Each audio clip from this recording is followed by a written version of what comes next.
First fight of the night, we've got Jordan Griffin versus Youssef Zalal. And if you follow me on Twitter, you know I've already got a play locked in on this one. Youssef Zalal is a Factory X fighter, very long, very rangy. He's got good movement. He's incredibly athletic, and he's really hard to hit. He's got good head movement. He ducks around. He stays on the outside. Excellent side-to-side movement, and then he fires off these heavy leg kicks. I love to see people do that. He's got a good jab. He works behind a long jab. That's another intelligent striking piece that I usually enjoy. He has well-timed flying knees. He has a really fast head kick that's hard to see coming, and he's got beautiful entries on his takedowns. If he gets you on the mat, he's got a good top game, and he's always attacking with front chokes, headlocks, great gas tank. Dude's going to go 15 minutes without too much concern. I like this kid. I like Zalal a lot. Now he's taking on Jordan, the native psycho Griffin. I'm a fan of Jordan Griffin. I like the way he fights. He's fun. He's entertaining, but he's not a guy that I like to bet on.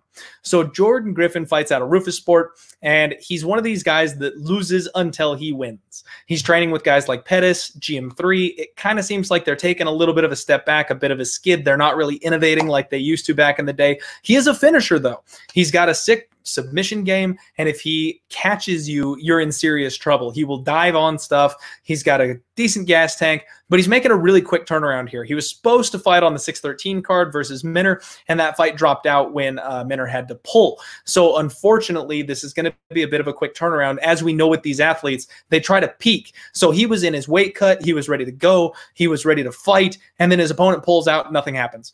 So resetting that clock and then cutting weight again, you don't get to peak again. You were peaking, and then it takes you a whole fight camp to reset that process. He just has to start over cutting weight. So I don't know that he's going to be as sharp as he would have been against Minner. It's a concern.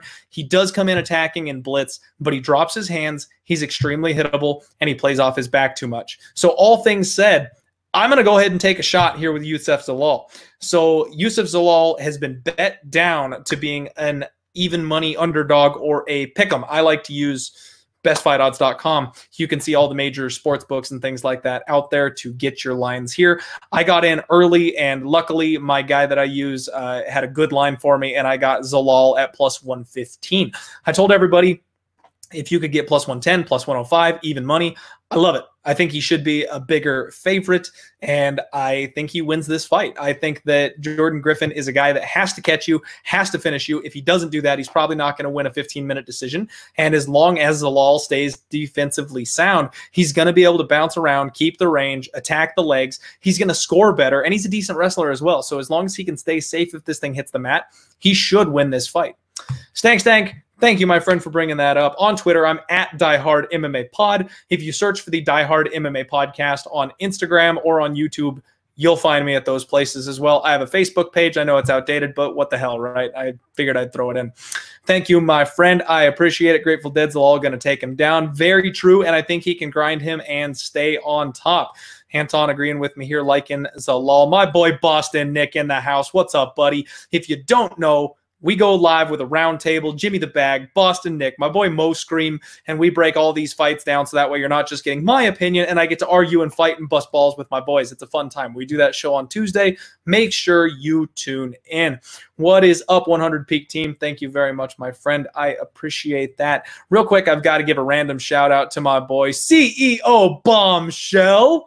He asked for a shout out just to impress his wife. So there you go, buddy. You've been on the Die Hard MMA podcast. You're going places.